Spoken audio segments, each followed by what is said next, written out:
Welcome back to the morning show here on Arise News. It's time now for the week that was. Let's take a look at the top stories that made headlines around the globe this week.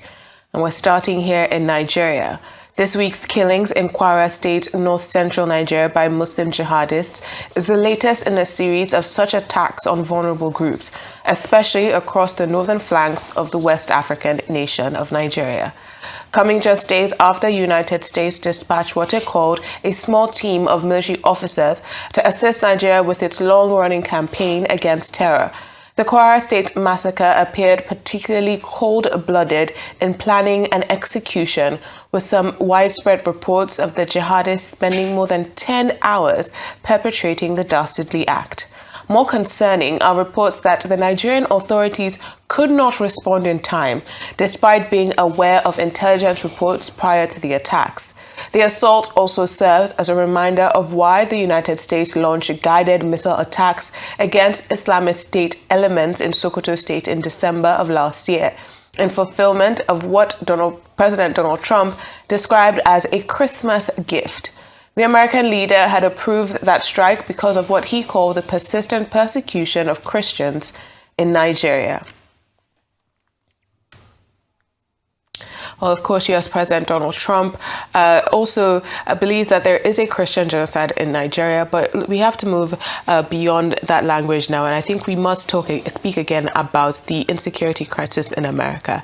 Of course, we're hearing from AFRICOM, which is the Africa Command of the United States Africa Command, that they have sent troops to support Nigeria in intelligence gathering and training exercises. They're not deploying a large-scale deployment of boots on the ground, which is what Donald Trump threatened originally last year. And obviously it does seem that this is a win of Nigerian diplomacy. We saw him give a shout out to our First Lady, Senator Remi Tinubu, at the US prayer breakfast just this week as well. He's calling her a pastor. So it does seem that the diplomacy, whether it's the consultants that Nigeria has paid millions for, or it is Nigeria utilizing the diplomatic channels, that has seemed to have worked in terms of calming down Donald Trump and also helping to improve Nigeria-America relations, at least when it comes to this intelligence sharing. We've not just seen the troops, but we've also seen the planes around our region, America flying planes and doing some reconnaissance work. But I think we also need to talk about the security situation and what happened in Kwara this week. And I'm sure probably have to speak about it again later on. But we had one day this week where at least 200 Nigerians were killed. These numbers have become so large that it is emotionally challenging to understand how we have gotten here. Last year, we spoke about how Mahmouda, a brand new terror group that was an offshoot of Boko Haram, had set up in the Kainji National Forest in Kwara State. And first, they started with small attacks, 3 people, 4 people. But when you allow these terror groups entrench themselves within your region, what you're asking for is for them to escalate their violence. We also saw JNIM claim to have come to Nigeria and claim and post on social media. There's a terror group that mostly operates in Burkina Faso and Mali, coming and saying that they've reached Nigeria via the Kainji National Forest. Where else in Kwara? We're now seeing that Boko Haram is targeting worshippers in where else? Kwara, and not just Christian worshippers, but also Muslim as well. This spread of terror down towards the Atlantic Ocean, this spread of terror down towards the west, down towards the southern region of Nigeria, is not something that we should take. We should not take this lightly. Just 2 weeks ago, it was on Ogbomoso where they had another terror attack where people were burnt. That's in Oyo State. In Nigeria, I think we all allow ourselves to exist in some type of bubble and feel that, oh, the terror is in one region, or the insecurity is in one region, or it's limited in scope. Now we are seeing hundreds of people die every week, and it seems that there's no slowing down anytime soon. Sadly, it does seem as if there's no slowing down. And what does it mean for an average person, average Nigerian in Kwara State of today, that Trump is interested in Nigeria, or that Trump thinks that the First Lady, is a pastor and a woman of God? What does it mean to somebody in Kwara State that on Christmas Day, President Trump authorized the bombing of terrorist sites, in Sokoto, and they felt the impact somewhere in Kwara as at that time. If in broad daylight, 10 hours non-stop, Mahmouda bandits and terrorists will storm a local government, a small town, after they had written that they were coming, and after they had, tried to preach a certain type of, religion to them. And the people said, oh, this is not what we are interested in, even though many of us are Muslim. And they said, okay, so you have the audacity to go and report to the police. We will deal with you. And they dealt with them. I'm not sure that if any country will feel this kind of a thing, except you are in a war situation or you are totally at war with terror. So if anybody is saying that maybe the sort of help that we require will come from America, does that make any sense to an average person in Kwara as at today? You referenced Ogbomoso, the national park, in Oyo State. Yes. Will it make any sense to anybody around that time? We have been told that there's a small band of American soldiers, who have now been deployed, boots on the ground, in the northwest of Nigeria. What does it mean to an average Nigerian? And I think that, yes, while international diplomacy, the type that has worked for the First Lady and for the image of Nigeria, even if it was a product, of lobby or whatever, even if it has worked for us, and indeed it does look like, it has worked for the First Lady, it has worked for the image of Nigeria, but what does it mean when it comes to the fight against terror to an average person in Kwara State? I like the fact that you referenced that. They started with, small numbers, 1, 2, 3, 4, 5, 10. Now we are counting hundreds. We are seeing gory pictures on a daily basis. And then the usual thing would be that, let us go and send, deployment of the army to them. What will the Americans do? What is the Nigerian army doing? We've been told that they even attempted to return the second time, but saw that the military was guarding the place. Were the military just sent there to guard the place, or to also go after the perpetrators, which is the thing that we've been talking about since, whether it is kidnapping, whether it is terror? It shouldn't be about the fact that, a whole day after the dastardly act had been committed, we're now saying, let's put boots on the ground there. What are we doing with the perpetrators of terror in Nigeria? I think that's the question that most Nigerians would be interested in, whether it is from Americans, whether it's from a defense minister, whether it's from the president as the commander-in-chief himself, because we do not know to what extent this will go. And then is there a connection really between the fact that Americans are now involved and the escalation that we have been witnessing since a Christmas Day, that the Americans said that they are now here and they'll be involved? I mean, we must also, because that's a very good point you've brought up there, because when we're speaking about terror in Nigeria, we must also contextualize it in the global context. What we're seeing is ISIS-funded and Al-Qaeda-funded terror groups in Nigeria, or aligned groups in Nigeria. Boko Haram being aligned with Al-Qaeda, and ISWAP being aligned with ISIS. They see America as their enemies, right? And so when you have a presence of what they perceive to be their enemies, they're going to possibly have increased. Yes, there tends to be an escalation, whether it's in chatter, whether it's in funding, whether it's in training, because we've seen these training videos from ISWAP, and so what we're dealing with in Nigeria is not just about Nigeria. It has to do with the Sahel belt, as we talk about it, and proliferation of terror in this region, but it also has to do with what maybe quasi-wars or battles that are not necessarily ours to fight. Who's training these jihadists? Who's funding this jihadist? And I like that you've pointed out what the military coming to guard, because sometimes we'll see customs say that they have stopped a lot of smuggling, but we'll not see smugglers being arrested. We'll see rescuing without kidnappers being arrested. We have to be proactive with our security. I do not believe we can keep reacting to these incidents because we're fighting too many battles, too many fires at once. And it does not seem that there is a proactive plan in place to actually quench terror in Nigeria. And one quick point before we let this topic go will also be the connection with mineral resources, rare earth minerals, a lot of people say that, is influencing, where they go. Anywhere where they think that, rare earth minerals are in abundance, they go there in the guise of religion, and then they perpetrate, the dastardly acts. These are the sort of things that the Nigerian military must wake up to. And then the whole idea of always hearing from the Americans first, before we hear from the Nigerian authorities about the involvement of Americans. It's a bit dodgy, in my opinion. But hey, we'll see how things pan. But many lives have been lost. Nigerians are dying needlessly, and it is not sufficient to just, to be expressing condolences via press releases. All right, the Nigerian Senate on Wednesday rejected a proposed amendment to the Electoral Act intended to make the electronic transmission of election results mandatory. The lawmakers voted against the amendment to Clause 60, subsection 3 of the Electoral Amendment Bill, which sought to strip the Independent National Electoral Commission of its discretionary powers regarding the mode of result transmission.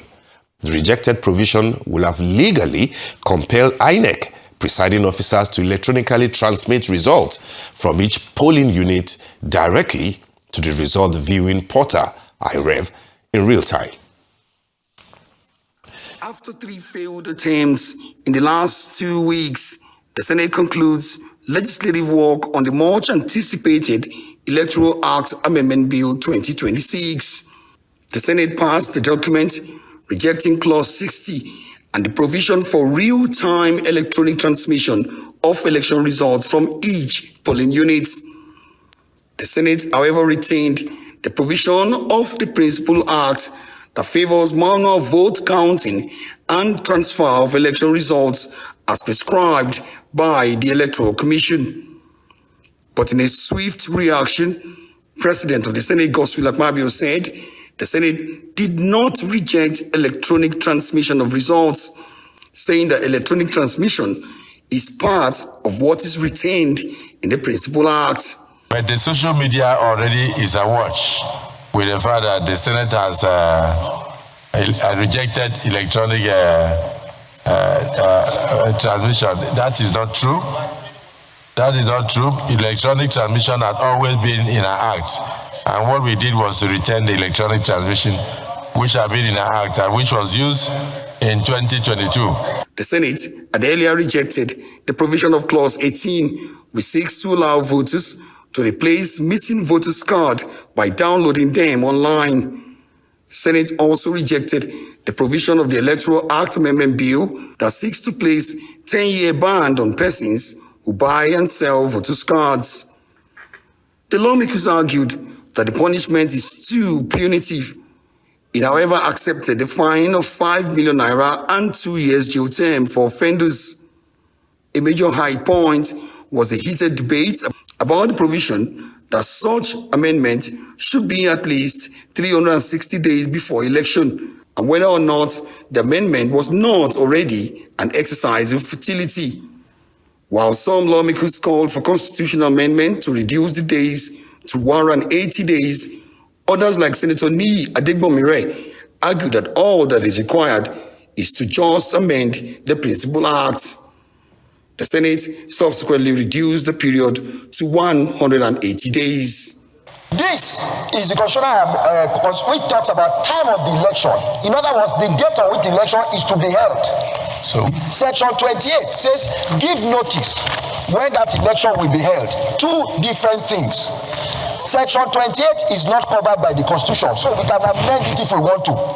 On accreditation and voting, the lawmakers retained Clause 47 with minor adjustments by replacing smart card reader by model voter accreditation system BVAS.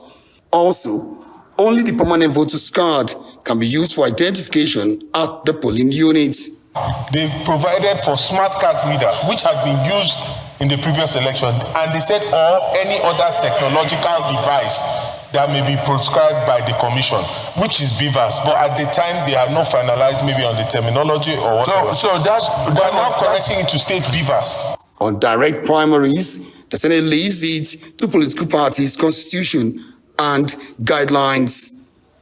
Akpabio denies any deliberate move by the Senate to delay the amendment of the Electoral Act, saying the Senate was only trying to do a thorough job. Let me just mention the fact that there was no deliberate attempt on the part of the Nigerian Senate to delay the amendment of the Electoral Act. Our intention had always been to ensure that we do our best and we do it painstakingly. With this passage, what is left is the harmonization of the resolution of both chambers of the National Assembly and an onward transmission of the document to President Bola Ahmed Tinubu for his assent. Omo Bazwai, Arise News. Clearly one of the biggest political stories of the week.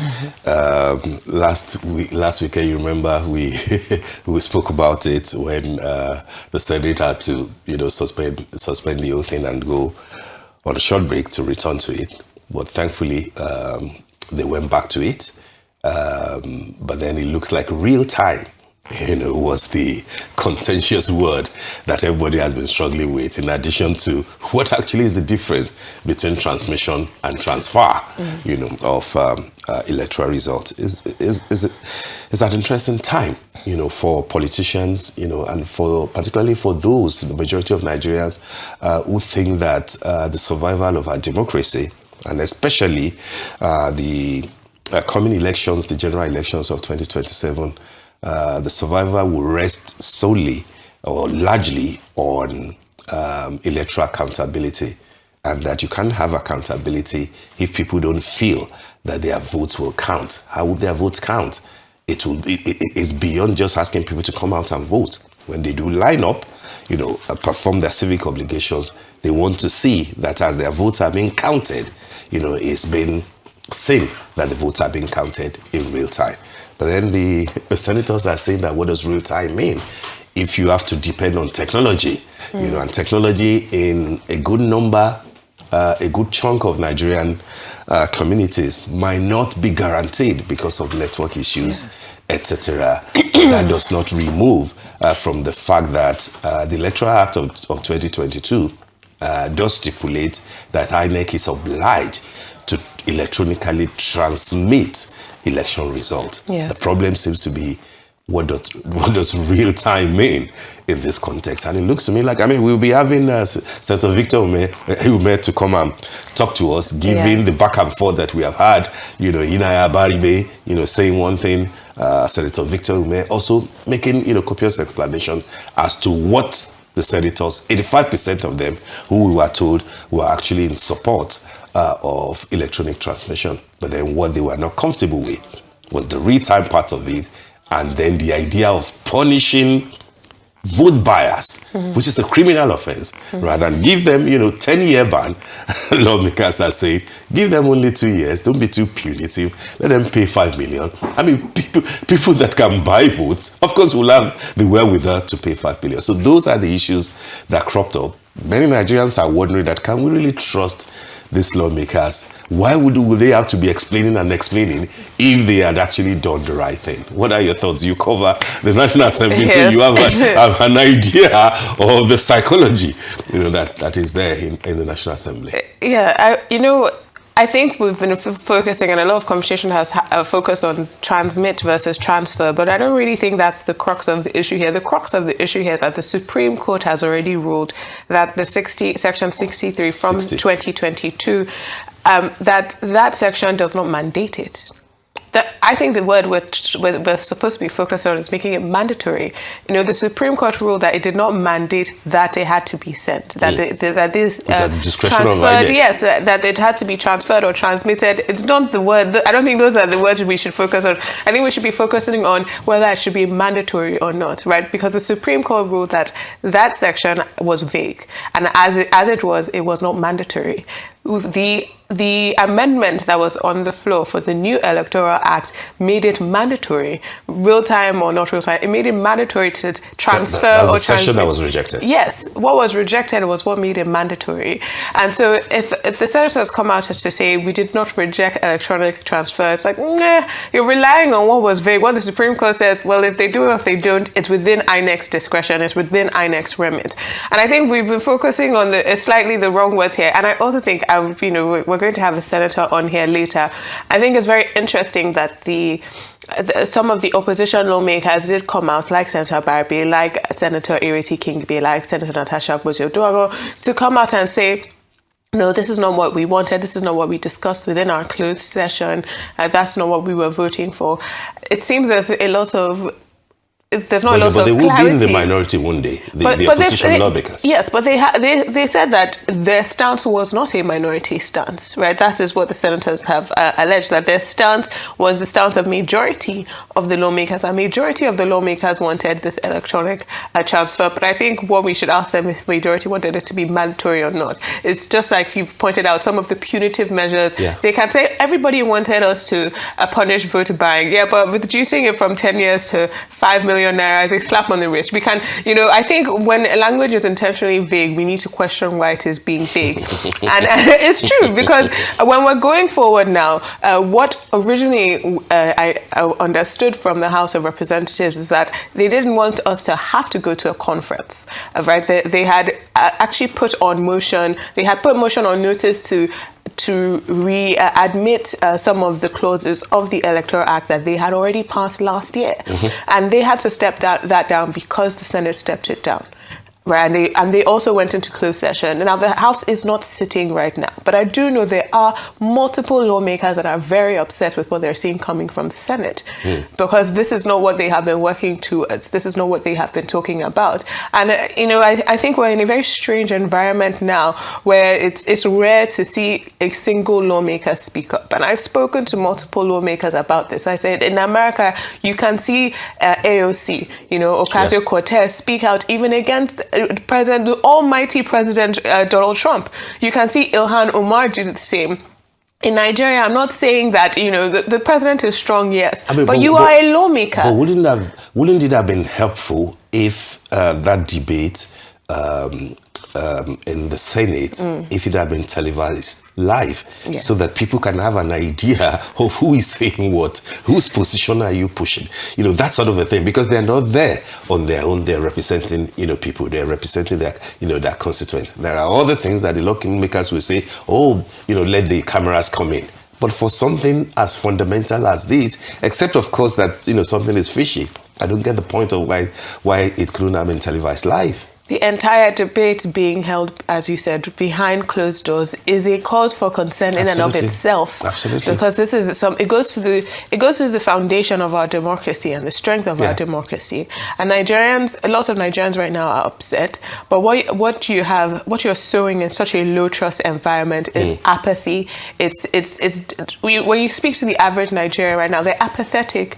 That some people are depressed, they've given up hope, when it feels like you are taking away what the fundamental right of every Nigerian adult is, this right to vote. Yeah, because that's actually what is at the heart of why at every major election we hardly record, up to 30% of those who collected their, PVCs. And then people just collect and they say, well, look at what they're saying. What is the guarantee that my vote will count at the end of the day? And I think when we think about the Nigerian existence, how dehumanizing and undignifying poverty can be, how power is stripped away from you in your daily life. If someone who wants to show power, whether it's their convoy, whether it's someone with a bloated sense of self, whether it's a police officer, whether it's somebody in an office, do you know who I am? Yes, mentally. No, but that type of existence, people have to deal with that type of existence day to day. It's undignifying.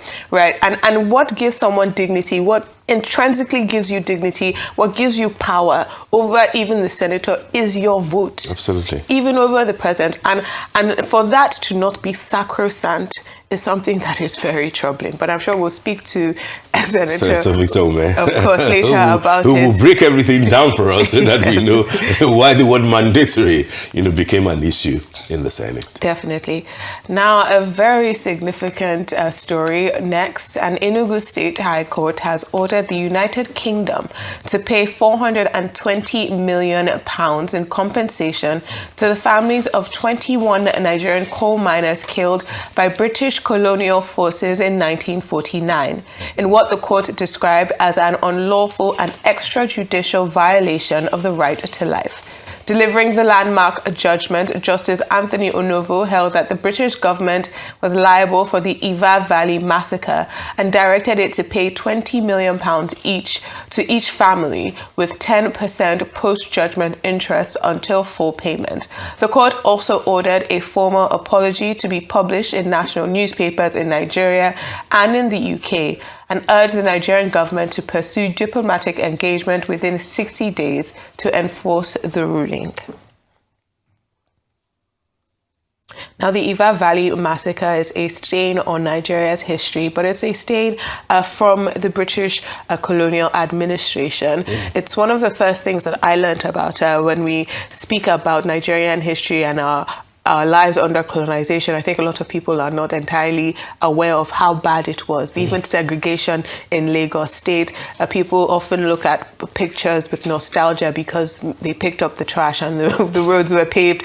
But I don't think they understand what actual racial terror looks like and what colonial administration looks like. And I think the Iva Valley massacre is definitely it's a moment that really encapsulates that capital intensive colonial administration, where it was just the extraction of value from Nigeria to help Britain, whether it was our coal, whether it's during the war when they took our food, even from Jos, and it's just extraction of capital with no humanity driven agendas here. I don't think a lot of young Nigerians have been taught this particular history. Yeah. It's a significant judgment. I'm not entirely sure if it will be enforced, but I do think it's significant in also recognizing the harm that was caused, not just to the people who were killed and their families, but to our nation and the community as a whole.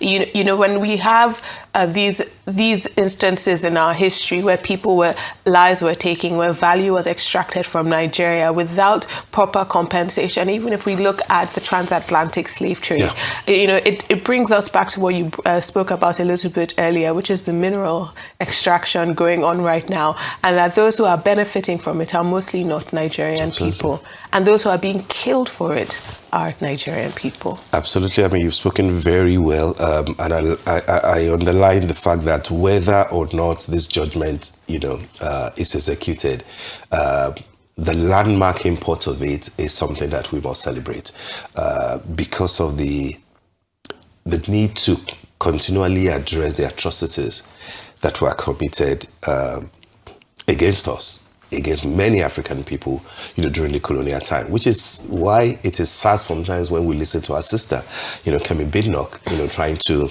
I apologize for always bringing her in. Your best friend.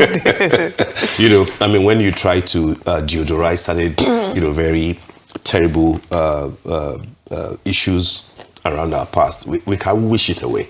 MK Abiola fought for reparation, all his life. Those are the sort of things, that we must continue to draw attention to, even if the idea is not to get £20 million for each of the 21 people that were massacred and a few other people, that were wounded, during that time. You referenced Lagos too, and it is important that maybe part of why this landmark judgment is important is that it can even lead to, several other, court cases that will seek to address injustices of the past.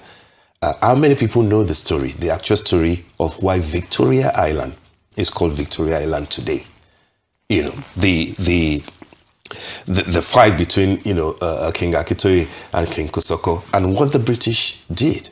And not just to play, two people against each other, but the massacre that took place before Victory Island was conquered and became Victory Island. Many people don't have an idea of the blood, the amount of blood that was shed, the number of people that died, even in Lagos. And I'm not just talking about Enugu. We're not just talking about Benin and Uvura and Nogbaisi. I'm saying Lagos. Yeah. So that when we, say with some fancy that, Victoria Island is the most beautiful part of Lagos State, one of the most expensive in Africa, blood was shed to get that off the locals as at that time. And so when we have a landmark judgment like this, reminiscent of what happened in Kenya with the Mau Maus. Yes. For we, the British had to pay, I believe, about 20 million pounds or something, that was at least on record given to them.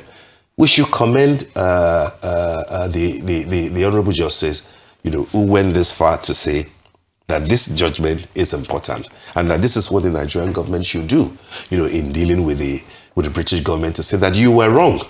And you deserve, you ought to pay, for all of this. Like you said, will it materialize? Will it be executed? It doesn't matter. Yes. What is important is that let's keep emphasizing it, particularly for those who are coming up, so that they will remember, not just in films, not just in our literature, not just in songs, but also in law. Yes. In judgment like this, that something bad happened to our forefathers. Particularly because of those who are coming up, because sometimes the conversations I see young people having online about, perhaps why the British left too early, perhaps we should have been colonized. If only they knew. If you only, because I don't think people know what the Maxim gun did to Nigeria. If only they did. Even the Ijebu people suffered huge losses. It's true, but I don't think people have a consciousness of this part of our history. I don't think that people understand that most universities in Nigeria were set up by Nigerians wanting better for themselves and not some colonial master coming to gift us education.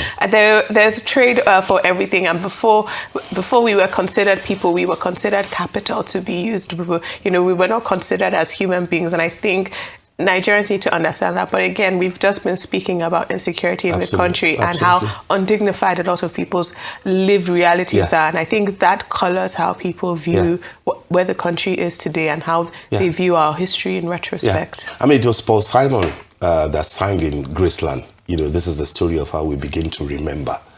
What Justice Onovo has done is to kickstart a process that this is the story for us of how we begin to remember. And we will never forget. That's what it means for me. All right, we move on. Medical researchers and global partners committed to improving cancer care outcomes have unveiled, immunotherapy trial for free treatment of colorectal cancer patients in Nigeria. Medical experts says the project is aimed at transforming treatment options for patients with colorectal cancer. They advise any patient with the ailment in any part of the country to visit Obafemi Awolowo University and Lagos University Teaching Hospitals, respectively, for free screening and treatment. The medical breakthrough is said to be the first of its kind in Nigeria and Africa. That's an important development there. I think it has to do, of course, with the World Cancer Day and this medical breakthrough, and of course the challenge to people if you're dealing with colorectal cancer and all sort of screenings that are necessary. Obafemi Awolowo University, Lagos State teaching hospitals were to look at. Cancer may not necessarily be a death sentence if early detection, as they always say, is done. So this is a wake-up call for our people, and that medicine has improved, and that there's a whole lot that patients can benefit if they wake up on time, and do the needful. Definitely. As you said, it's always better to catch it early rather than late. But also very importantly, something that we have available in Nigeria is the HPV vaccine, which of course prevents a lot of HPV-linked cancers there's tongue cancer, there's so many different cancers that are linked to HPV, and the vaccine is readily available in different places across the country. And I think that that's something that we should always remind the audience, that prevention is better than cure. Absolutely. Well, let's move to our next story, where Saif al-Islam Gaddafi, the son of the former heir apparent of Libya's He's the son of the late Libyan dictator Muammar Gaddafi, and he has been killed in the North African country. Now, Libyan officials confirmed this on Tuesday. The 53-year-old was shot dead in Zintan, about 136 kilometers southwest of Tripoli, according to Libya's chief prosecutor's office. Saif al-Islam political team described the killing as a cowardly and treacherous assassination, saying 4 masked men stormed his house and disabled the CCTV cameras in a bid to conceal the attack. His lawyer and political associates confirmed the death, but offered few additional details. He was captured in 2011 after his father's ouster. He was later released in 2017 and had attempted a controversial presidential bid in 2021 before being disqualified. He had also been sentenced to death in absentia in 2015 and was wanted by the International Criminal Court for crimes against humanity. Interesting development in Libya, and it added to the old drama where the government of Libya is basically divided into two. It used to be in splinter groups before, but basically divided into two. And a lot of people were thinking that Saif, the heir apparent to the Gaddafi empire, shall we say, will be interested in politics, and even in 2021 or so, declared his interest in running for president of Libya. But what is saddened that the 53-year-old gentleman has come to for hired assassins, or shall we say, stormed his Western Libyan home and shot him 19 times, we were told, which of course we don't know how this would turn out in Libya, but I think that a vocal person like that, the only reason why he will have been, taken out, of course, will be on political reasons. As we read out, there was a time that he was sentenced to death in absentia. There were negotiations. It was, set aside. Yes. He was involved in so many other things, including negotiations against those who were part of the, Panam bombing, several other things that raised his profile as a potential Libyan leader. But here we are. The thing deteriorated, and it's no more. Sad ending to somebody with a lot of promise, even within the political terrain of Libya. We do not know how this will turn out in their politics. But again, Libya can be a bit volatile sometimes. Well, Libya has been relatively volatile, depending on how you look at it, because it's been 15 years since the NATO-backed toppling of his father, Muammar Gaddafi, in 2011. And that Africa and Libya itself hasn't fully recovered from the toppling of Muammar Gaddafi. We can see that in the if we look down towards West Africa, just the proliferation of terror, the arms trade, we have not recovered. Even the human trafficking going on through Libya, the whole continent has not recovered from that NATO-backed action 15 years ago in 2011. And as you said, he was seen as the heir apparent. But some people would say, is this an assassination because of politics? Is this revenge for some of his past actions? This was a young man who was raised as a privileged young son of an African leader. He went to LSC, graduated in 2008, but he comes back and then we see this progression. And I think for me, I look at Saif al-Islam in the same vein as I used to look at like Uday Hussein and Qusay Hussein, Saddam Hussein's sons. We've seen the sons and the children of dictators and how those can go. And I think even if we look across the continent now, particularly if we look at his age, I would say the person I would maybe compare him to a little bit is Muhoozi Kainerugaba in Uganda. No, it's true. true, because we see what happens when the children of autocrats or dictators get power as well. People who have lived lives where power goes unchecked and where their word is bond, and how that plays out. Gabon, we saw it in Congo, so many places in Africa. Even, Togo maybe with nothing there. So, we see how that progresses and what that means for the people.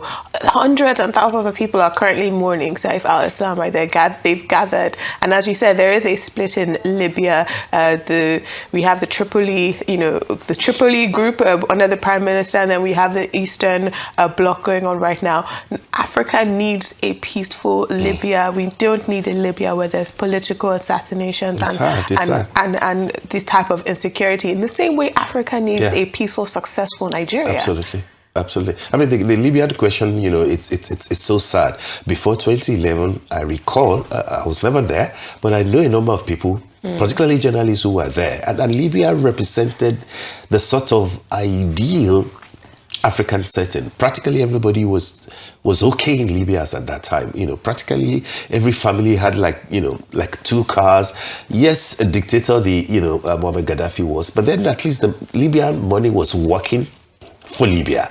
Of course, until 2011 happened, and then the center has never held since that time.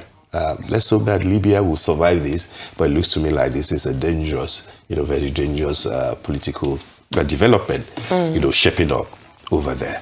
All right, let's go to America now, where U.S. President Donald Trump on Tuesday signed a law extending the African Growth and Opportunity Act, AGOA, through December 31, 2026, retroactive from September 30th, 2025, the U.S. Trade Representative said. The program, first enacted in year 2000, covers over 1,800 products and supports hundreds of thousands of African jobs by granting duty-free access to the U.S. market. The extension follows congressional approval, with the House initially passing a 3-year extension, later reduced to 1 year by the Senate U.S. Trade Representative. James Segrea said the office will work with Congress this year to update the program, increasing market access for U.S. businesses, farmers, and ranchers in line with Trump's America First trade policy. AGOA requires participating countries to maintain a market-based economy, uphold the rule of law, political pluralism, and human rights, and remove trade barriers. Okay, so AGOA gets additional 1-year extension, reluctantly, from President Donald Trump. The House, of course, had recommended a 3-year extension. It lapsed in September, but then it will be, retroactive. And we have a respite, if indeed it is a respite, till December of this year. A lot of people, of course, have been talking about what is the big deal about AGOA. I think South Africa, which tends to be one of the big players in the AGOA market, given the fact that in 2024, the total amount of worth of trade was about 8.5 billion, of which South Africa accounted for, I think, about half of that. Nigeria just about 1/5. So South Africa has been saying, yes, we have been listed, surprisingly, to be part of it, but then we're not so sure that if we're dealing with a 33 or 30% tariff, what precisely can AGOA do for us? In Nigeria, what are we talking about? If it's outside of, oil, for example, oil exports, what are the things that we are getting, from AGOA? And in any case, at the end of the day, the freebie economy that we are looking for, from Africa, really should stop. Maybe, yes, extension is good, even if we get a 3-year extension, but then let the African leaders, like the European Union did, to begin to look at a collective outlook to solving African trade problems, and not just thinking that, if we are able to, deal with America through lobby, appease Emperor Trump, maybe things will get better. It won't. Even if it does, it will just be temporary. Yes.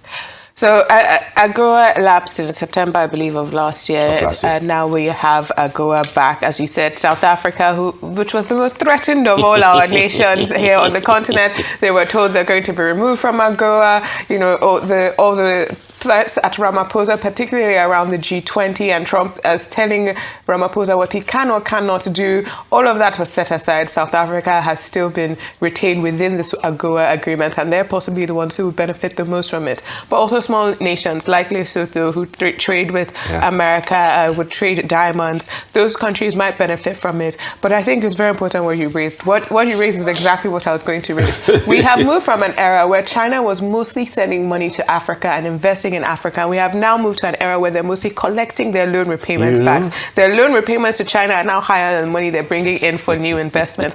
At the same time, America is withdrawing. The EU still remains our biggest trade partner, but they're also trying to focus on themselves right now with all the Trump threats. Intra-African trade is still at around 18%. In the EU, it's around 70%. You know, in the Americas, it's around 50-60%. Even with Trump threatening to annex Canada, the intra-American, North American trade is still incredibly high between China, America, and Mexico. Within Africa, it's only 18%. We have signed the AfCFTA, which is the Africa Continental Free Trade Agreement, you know, but we haven't put proper infrastructure in place to make that an actual reality. You cannot trade without infrastructure. You can't trade without infrastructure linking multiple countries. You know, and you can get on a train in England and get to different parts of Europe within the day. It's very easy. One visa takes you, everywhere. To, I mean, it's 25, honestly, countries. Not in Africa. Not in Africa. We're not connected. And if people aren't connected, then goods can't be connected. Yeah. You know, we're not financially, we don't even have the financial infrastructure as well. Even there are people working towards that, like Afrexim Bank, like the AFDB. They are working towards, connecting Africans, but we have reached a reality where we need each other. We need each other. No, we really need each other. It's serious. As in, if everyone else is pulling back, if the middle powers are trying to shore up themselves to see who comes out in front, whether it's the Middle East, whether it's the Qataris or the Saudis, even the Saudis are trying to borrow money from the Qataris right now. The world is going through a lot. We need each other. There is no reason why intra-African trade should be at less than 20% in 2026. It's it's unacceptable. And honestly, I don't think we're going to be able to move from this theoretical implementation of the AfCFTA to an actual implementation of it without our governments taking infrastructure Seriously. Well, it seems that's all that we have on the week that was. I was hoping we'd talk about Trump posting videos of the Obamas. You thought we were going to talk about it. But this next story is currently causing ripples, and not only within the power circles in Washington, since we are going to talk about it, but also within the U.S. Black community. Even as they celebrate Black History Month, U.S. President Donald Trump has removed a social media video which included a racist clip depicting former President Barack and his wife Michelle Obama as apes. Now, the clip, set to the song The Lion Sleeps Tonight, was at the end of the 60-second video, which he shared, containing claims about voter fraud in the 2020 presidential election. Speaking to reporters on Friday, Trump said, "I didn't make a mistake." He added he had only seen the beginning of the video before it was posted by a member of his staff and didn't know it contained the depiction of Obama's. Now, Republican Senator Tim Scott, who is Black, has called for the president to remove the post, describing it as the most racist thing I have seen out of this White House. I looked at it, I saw it, and I just looked at the first part. It was about voter fraud in someplace, Georgia. There was a lot of voter fraud, 2020 voter fraud, and I didn't see the whole thing. I guess during the end of it, there was some kind of a picture that people don't like. I wouldn't like it either, but I didn't see it. I looked at the first part, and it was really about voter fraud in and the machines, how crooked it is, how disgusting it is. Then I gave it to the people. Generally, they look at the whole thing, but I guess somebody didn't, and they posted, and we took it down, and we turned it. But that was a voter fraud that nobody talks about. They don't like to talk about that post. we took it down as soon as we found out about it. Mr. President, a number of Republicans are calling on you to apologize for that post. Is that something you're going to do? No, I didn't make a mistake. I mean, I look at a lot of thousands of things, I looked at the beginning of it. It was fine. And they had that one post, and I guess it was a takeoff. By the way, a lot of people covered. If you look at where it came from, I guess it was a takeoff on the Lion King, and certainly it was a very strong post in terms of voter fraud.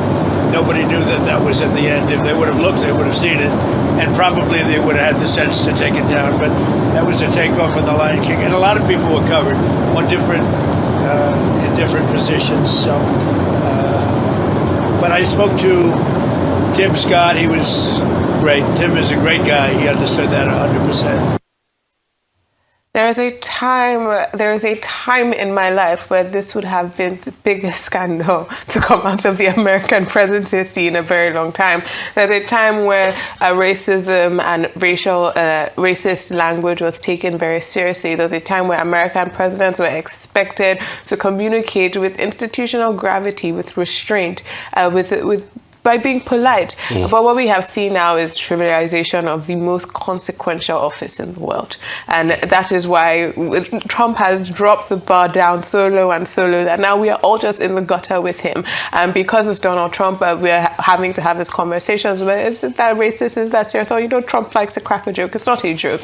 It's not at all a joke. And when we think about this, like the erosion of norms in our society, when it starts from the top like this, that is why we see some of these horrible things happen.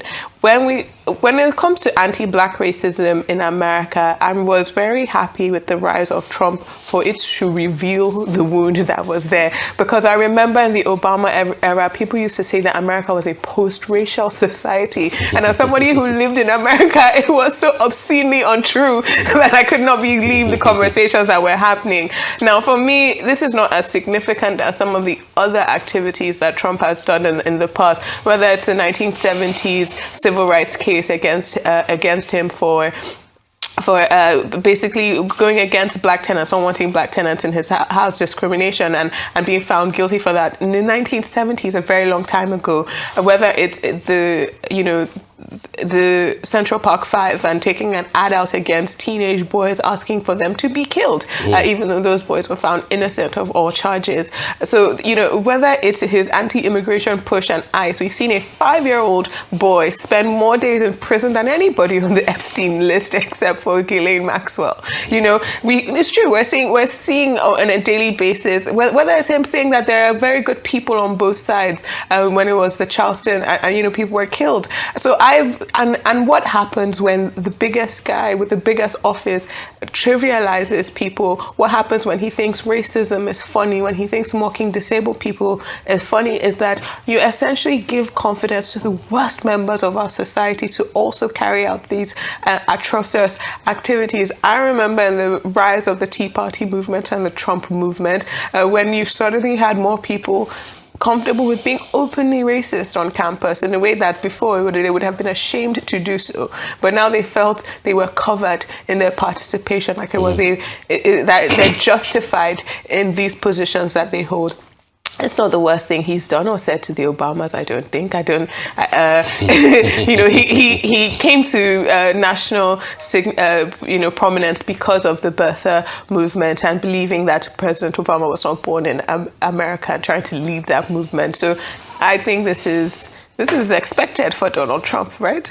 I mean, I'm not shocked. Okay, then. when I saw a few Nigerians that I know who ordinarily are not big fans of Trump, suddenly going Trump after Trump spoke very highly of our first lady. I say, hey, be careful, because you need to know this man, anyway, barely 24 or 48 hours after that, then we saw the Lion King and the apes and all of that. I don't know at what point the idea of sending a video on voter fraud, that has become part of a conspiracy theory anyway, we'll now have at the end of it, the Obamas and stuff like that, So what do you do? take it down. It's been taken down.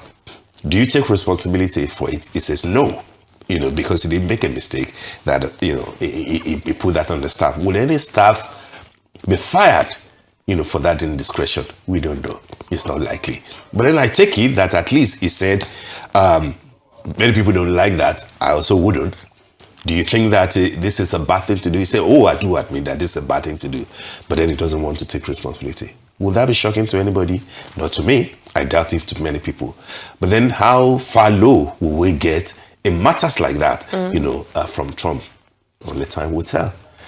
I will commend the Obamas for not responding so far. All they have done is to, I believe, to say kind words to the American What team. did Michelle Obama say again? So when they go low, we go high. Has she said that again? She repeated that I again? don't know if she repeated it again. I don't know if she repeated it again. I think that it should be ignored. I think that they should not dignify it, with a response, because the response is out there globally for everybody to see.